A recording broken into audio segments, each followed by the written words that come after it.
Presenter, so in less than 12 hours time, we are going to be getting the new end of month banner, another 1000-year Blood War banner, in this case, our first Season 2 banner, with Kirio, Ichibei, and also Senjumaru. We're going to be breaking down the characters, letting you lads know what value they bring to your account if you do decide to pull in this banner, and essentially we're letting you know everything you need to know before you do decide to summon. So first up, let's look at the availability date. It drops tomorrow morning. By the way, I will be live, so feel free to hop in and summon with me, and it will last until the 12th of December. A day after this banner does leave is when we get the mid-month banner announcement. That's most likely going to be a Christmas banner, but at the same time, of course, keep in mind there are a lot of big banners coming up our way. Obviously, end of year is going to be a very exciting banner, another 1000-year Blood War banner, you can guarantee that. We have post-selection coming out around Christmas Day, and we already know the 12 characters that will be in it, and that's going to offer some really good value, despite it potentially only being a 7-step banner. There's a good chance that Kyoge, Bambietta, and Iban do return in the month of December, since we just got Yachi's rerun. And it was actually data mined this morning that 1000-year Blood War round 15, Yamamoto, Yuha, and Aizen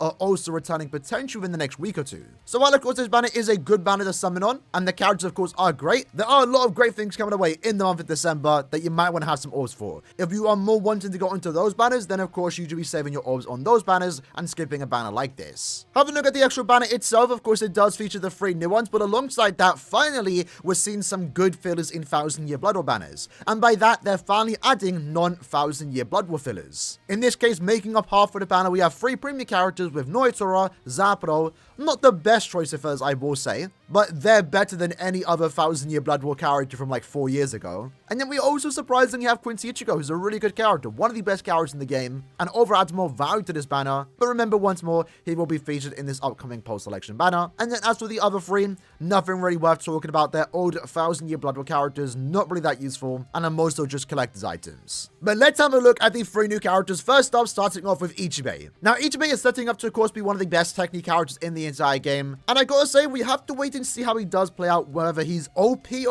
or just really, really good. Because the way they designed this character is very similar to the Halloween version of Nini, and she's a great character with a massive flaw, and that is when the gauge isn't active, her damage output is very lackluster. And the same can be kind of said for Ichibei, but he has some extra skills about him that make it overall a lot more promising for him to be a really good character. But in this case though, Ichibei is a technique, story pet, and Quincy killer. Having 2 killers overall increases usability in multiple different types of content. Looking at his damage output, as already stated, when the gauge isn't full, he essentially only has Frenzy +1 and a 50% Berserker, which isn't that high unfortunately. But once the gauge is active, he then picks up an additional 100% Berserker, an extra Frenzy, so Frenzy +2, and also a 50% SP boost. And to make it easy for him to stack the gauge, he has Gauge Rampage. Every kill that he does get, it fills up the gauge alongside using your strong attacks. You start the quest with 70% of the gauge actually full. And then the one skill that is very important that someone like Nini lacks, for example, is a strong attack recharge 30%. So when you activate the gauge, your strong attacks are almost going to be ready to go. And that one skill alone, the recharge, should hopefully allow him to keep constantly looping that gauge, so there's not much, or if at all, any downtime like we saw with Halloween Nini. But alongside that, he has some extra skills, bombardment, and also weakened defense. That's going to allow him to hit very hard in Guild Quest content. And we saw with Nini, for example, she was really good in Limit Breaker, but really also surprisingly good in Guild Quest content, and the same can be said for Ichibei. He's of course going to be meta in Limit Breaker. He's of course going to be really, really good in Guild Quest content for both the melee and also ranged Swiper Quincy Guild Quests. And depending on how quick you can loop that gauge effects, he should also just be really good in PvE content. I know for a lot of people though, this character is quite exciting since it is a new playable Ichibei, son that we haven't had since 2020. And even our first Ichibei was a Brave Battle character, so it's finally nice to have a new Ichibei that's playable, but also at the same time really good. I don't think people are giving this character enough credit, but we'll find out how good he potentially really is tomorrow morning. But do understand though, despite this character having a lot of great things about him, he still does have that drawback, the low damage output when the gauge isn't active. If you don't like that game style and that gameplay, then this character isn't for you. Next up, we have 1000-year Blood War Senjumaru. In this case, not using her Bankai, but instead showcasing her weaving abilities. Now, Senjumaru is best described as the best farmer. She essentially issues a better Tensei Zangetsu. And we've been hyping up Tensei Zangetsu over the last 9 months since his introduction because he is really, really good. He had some bad things about him, but in the overarching game, those bad things really didn't matter. And it's those things that he lacked that Senjumaru make up for. Looking at her damage output, she has Frenzy +2 and a 50% Berserker. That is high as is. But then alongside that, she also has 100% more damage to enemies not afflicted by an ailment. She can hit hidden enemies, she can go through Iron Skin, and she's also immune to every status ailment. In addition to that, she also does increase the amount of Linkster potions you can get by 5, superpower Linkster potions by 5, increases the droplet drop rate by 30%, and also most importantly guarantees you 10 droplets. So she is also a new generation droplet farmer. If you do want to farm droplets, this character is good to have, especially in the month of December when the epic raid challenge is going on. I've been able to farm up a lot of droplets from the technique attribute and also the speed attribute thanks to both Chodra and also Iban, so I can definitely say this skill is worth talking about if you are someone that's actively link sorting a lot of your characters or are in need in droplets. But essentially Senjumaru is just a way better Tensa than Getsu. She has a higher damage output, and she also does have that extra bit of survivability since she is immune to every status summon.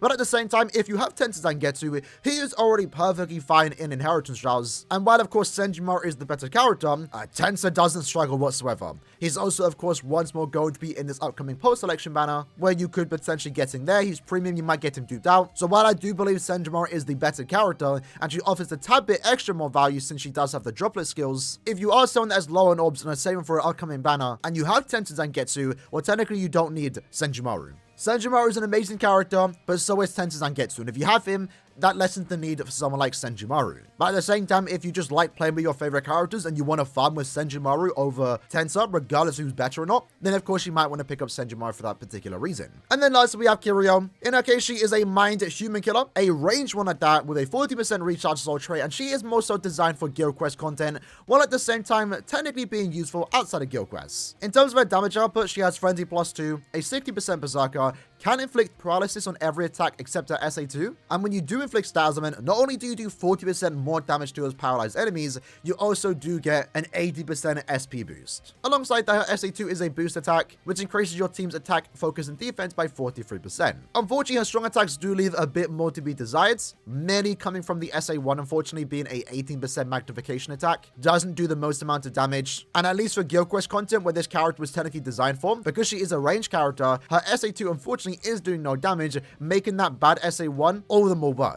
I think she's a good character, nothing too crazy, and she's only serving the team as a team booster, but she technically does have some decent synergy alongside someone like Macy, another character you are going to use in the ranged human guild quest. Since Kirio can inflict status summons, in this case paralysis, and does more damage to paralyzed enemies, she works quite well with Macy. If you pull this Kirio, she's good enough to use outside of guild quests if you like the character, but her main usage is going to be in guild quests as your team booster with some potential extra damage output. But at the same time, you could easily just replace it with any other team booster without even having human killer, and while it's true they themselves won't be doing any damage, the main reason for a team booster is to boost your main DPS characters, and a lot of times their DPS doesn't matter all too much. So Kirio overall is a good solid guild quest booster for the ranged human guild quests, but isn't entirely needed and is replaceable with any other team booster, especially ones that potentially provide shields like Mate or Hime, who will also once more be in the upcoming post-selection banner. Once more, having a look at the filler pool, the 3 filler characters are worth talking about here. In this case, Noitora, not a character you're going to use outside of guild quests, mainly you only want to bring him into the ranged Aranka guild quests, where he does have quite the high damage output. That's where you're going to get a use out of him. Zapdo, unfortunately, doesn't have the greatest set of gameplay. Is unfortunately one of the more worst premium characters that came out this year. And it's not like he's absolutely terrible, it's just that he has no place in the game. I tried to make him work in guild quests. Unfortunately, at 1 out of 5, couldn't really do that. But then, of course, Quincy Ichigo is one of the best technique characters in the game. Really high damage output thanks to his Frenzy +2, Drain, and also Weakening. And when you do inflict a stat summon, you get the 80% stat boost to your Spiritual Pressure stat. Alongside that, every time you do move into another map, you recharge your strong attacks. That's really good and meta for Limit Breaker. And overall, Quincy Ichigo just has a great set of gameplay, good strong attack hit, great damage output, and also really good survivability. While I do think it's really cool and promising for the future of 1000-year Blood War banners that we have finally non-1000-year Blood War fillers, we can now get good fillers, and Quincy Ichigo is an example of that. He overall makes the banner a lot better. It is a tad bit unfortunate though that at the same time they did add 2 of the worst premium characters of the year. But I mean, even if like they're bad for 2023 standards, they are still way better and more usable than any other 1000-year Blood War character they could have put in this banner. Like these other 3, for example. Chojuro, I mean, you can take him into the mini captain guild quest, but you're not going to. Izuru, I guess, could be used in the ranged holo guild quest, but again, you don't want to. He's low damage output, no guard break, you don't want to use him. And same goes for the technique Yamamoto, low damage output, no reason to really use him outside just him being a collector's item. So yeah, overall, I think the banner's pretty decent. I don't think this is a must summon like the last set of 1000-year Blood War banners and the last banners that we have been guessing over the last couple months. They're good enough to summon on. If you want the characters, go for them. If you don't care about Ichibei, Senjumaru, or Kirio or what they have to offer,